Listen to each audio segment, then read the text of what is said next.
The galaxy was not a peaceful place, but for a long time there had been a careful balance between the great powers. Trade agreements, fragile treaties, and secret threats kept most wars contained to the edges of space. Humanity, a younger species in galactic terms, had entered this stage cautiously. They were new to the council halls, new to interstellar diplomacy, and many alien leaders thought humans could be pushed around. At first, humanity accepted its place with patience. Humans sent envoys, built embassies, and shared technology where they could. They worked hard to prove they were not just another warlike race from a dangerous planet. For many years, they kept to their colonies, sending explorers and scientists while carefully avoiding provocation. But despite their efforts, suspicion grew. Humans were different. They came from a harsh world, a so-called death world, where survival had shaped their resilience. Some species feared them, others mocked them, and some quietly admired their determination. Tensions came to a peak on a remote frontier world. A human survey team had been captured by a coalition of alien factions. The humans were accused of spying, though in truth they had only been mapping mineral deposits. Earth immediately demanded their safe return. Messages were sent through every diplomatic channel. Human representatives pleaded before the Galactic Council, reminding them of the rules that all species had agreed upon. Prisoners were to be treated with respect and returned once negotiations were complete. But the coalition was not interested in negotiations. In a cold and calculated move, they executed the prisoners, not in secret, not in silence, but on a broadcast that spread across star systems. They wanted humanity to know. They wanted to humiliate the new race, to prove that humans were weak and powerless against older civilizations. The images of lifeless human explorers shocked the galaxy. Billions of humans across Earth and the colonies saw it. Parents saw their sons and daughters taken.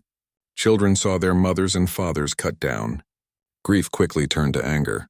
The voices of mourning were joined by voices calling for action. Cities held vigils and then they held marches. Within days, every news channel on Earth spoke with the same tone. This was not an accident, not a misunderstanding. It was murder. In the government chambers of Earth, the highest leaders met behind sealed doors.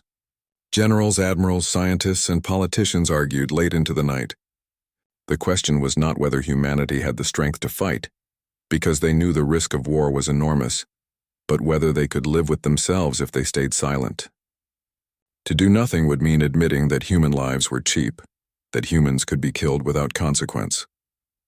That was something no leader, no soldier, and no citizen could accept. In one such meeting, an admiral stood and addressed the assembly. His words echoed what every human already felt. If they can kill our people today without fear, then tomorrow they will enslave us. If we do not stand now, we will never stand at all. There was silence after his speech. It was the kind of silence that came before a storm. When the decision was finally made, it was announced not just to the people of Earth, but to every corner of human-held space. The president of Earth stood before the cameras, her voice steady but filled with fire.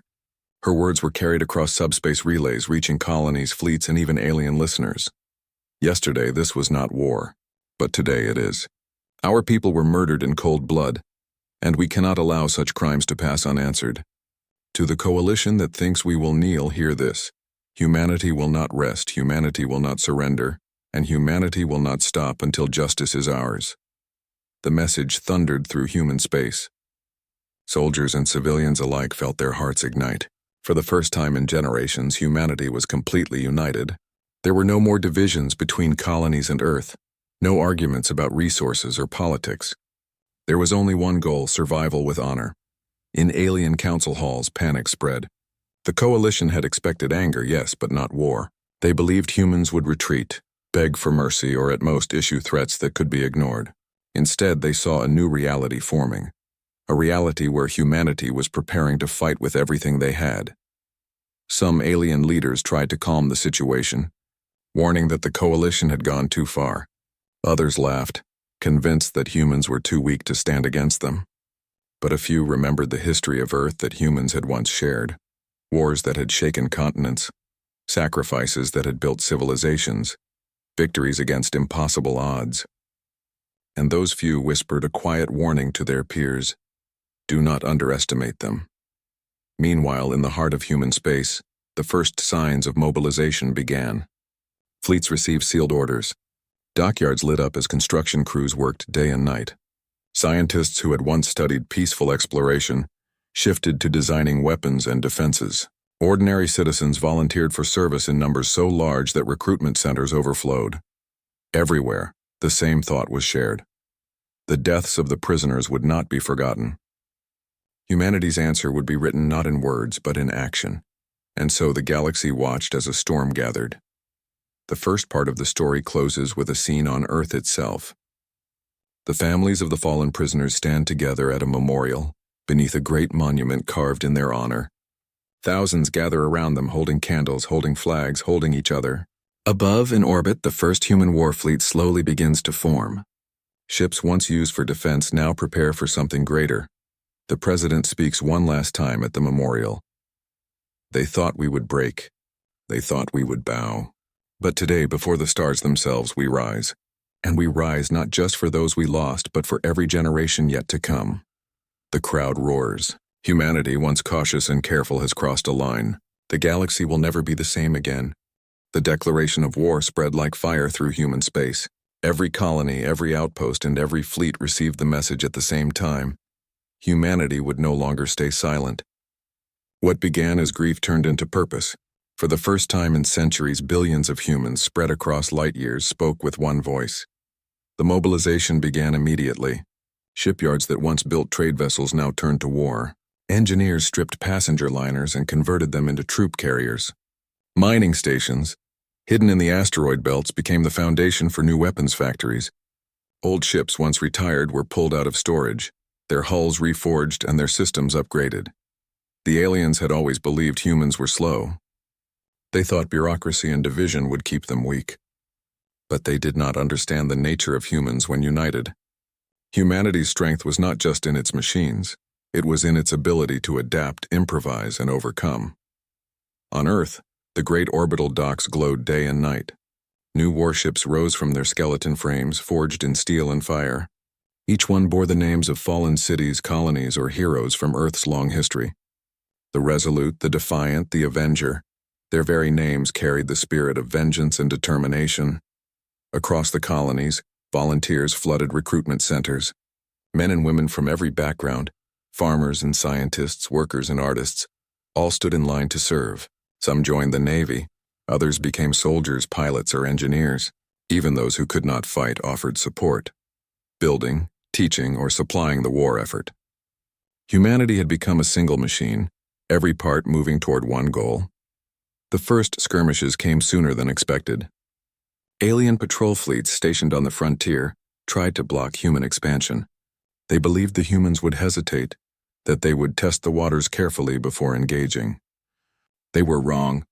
Human commanders struck with speed and precision, using knowledge of their own rugged star systems. They ambushed patrols in asteroid fields and lured them into nebulae where alien sensors failed. In one battle near the red giant star Althar, a squadron of human destroyers engaged a larger alien fleet. Outnumbered 3-1, the humans fought with brutal cunning. They launched drones filled with false signals, confusing the enemy. They used the star's magnetic storms to hide their movements. In less than an hour, the alien fleet was shattered, its survivors fleeing in terror. The news spread quickly. The coalition had thought humans weak, yet their first encounter had ended in disaster. For the first time, alien commanders began to doubt. Inside the war councils of humanity, strategies unfolded. Admirals and generals studied not only their enemy's ships but their culture, their psychology, and their weaknesses. Humans had always been students of history, and now they applied that knowledge on a galactic scale. Where other species fought wars in predictable patterns, humanity introduced chaos, raids on supply lines, precision strikes on command stations, sudden retreats followed by ambushes. Alien soldiers found themselves unsettled by the human way of war. When a human unit fought, they did not fight only with discipline but also with creativity. A soldier might disobey an order, but only to achieve something greater. Commanders gave their troops freedom to adapt, and this made humans unpredictable. The coalition had never faced such tactics before. At the same time, humanity unveiled secret projects. Long ago, Earth's scientists had begun working on technologies too dangerous to share openly. Advanced railguns, stealth drives, and AI-assisted battle networks. Now these were brought into the light. Entire fleets moved as if guided by a single mind, their actions perfectly synchronized. Alien captains found themselves outmaneuvered before they even realized the battle had begun. The greatest symbol of this awakening came with the launch of the Solaris, a massive battleship constructed in record time. Twice the size of any human vessel before it, the Solaris was not just a ship but a declaration. Its hull bristled with cannons, missile pods, and railguns. Its engines burned brighter than any star.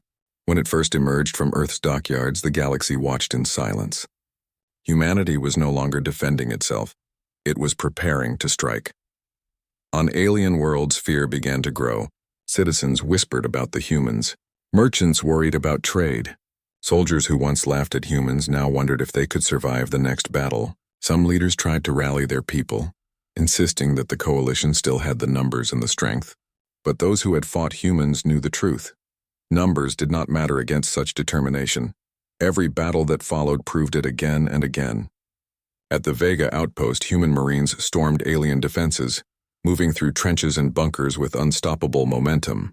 At the Sirius Belt, human fleets destroyed a coalition convoy so completely that not a single ship escaped.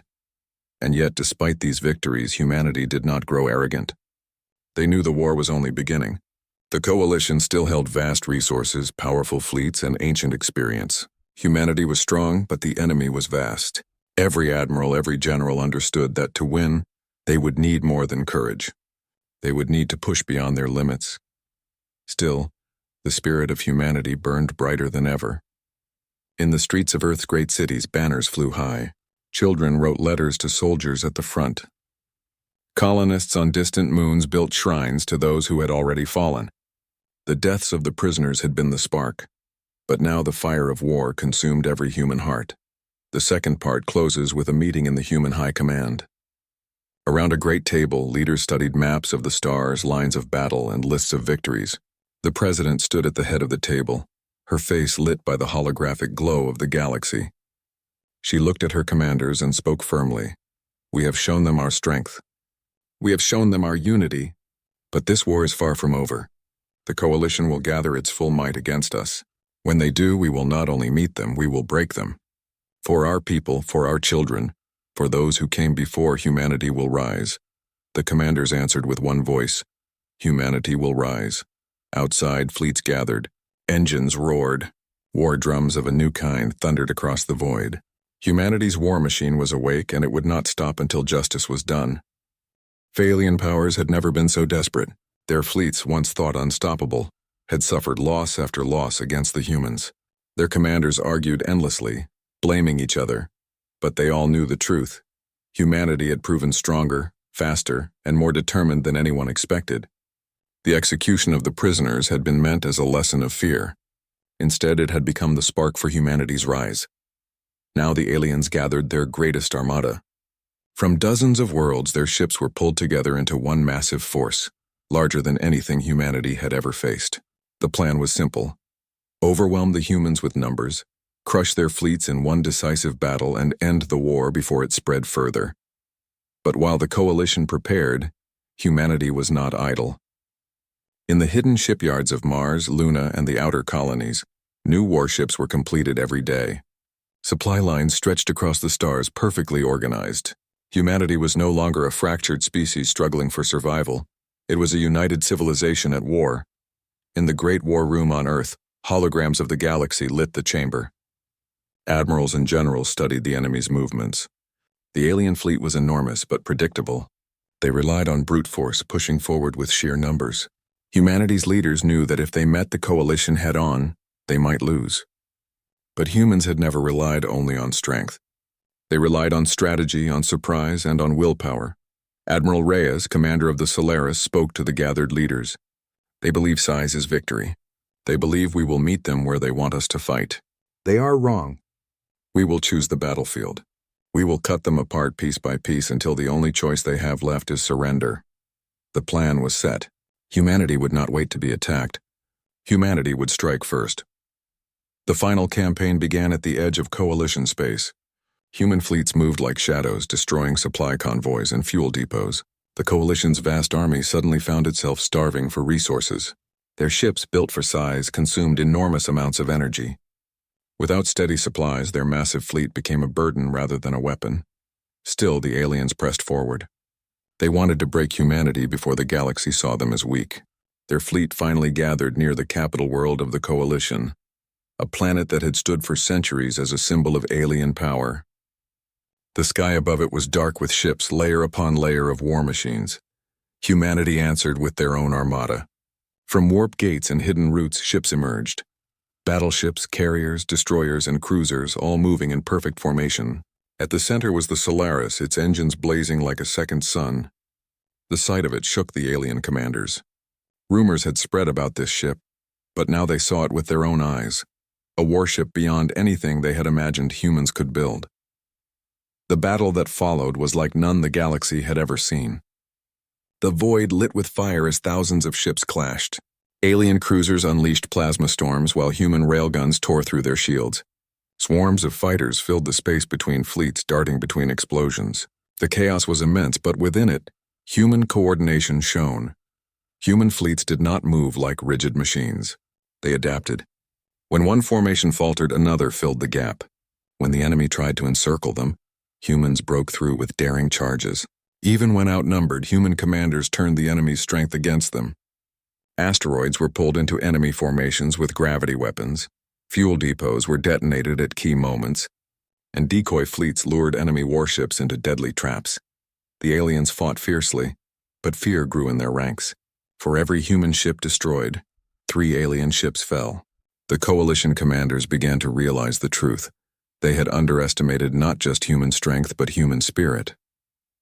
On the bridge of the Solaris, Admiral Reyes watched the enemy falter. He gave the order that would decide the battle. The Solaris charged its main cannon, a weapon built in secret designed to pierce the heaviest shields in existence. The weapon fired once, a blinding lance of light that tore through the flagship of the alien fleet.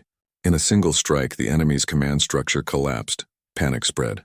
Alien ships broke formation, fleeing in every direction. Humanity pressed forward, chasing them, but not with cruelty, only with determination. They did not slaughter without purpose. They struck only where resistance remained. Humanity's goal was not destruction, but victory with meaning. By the end of the battle, the once mighty Coalition fleet was scattered. The path to their capital world lay open.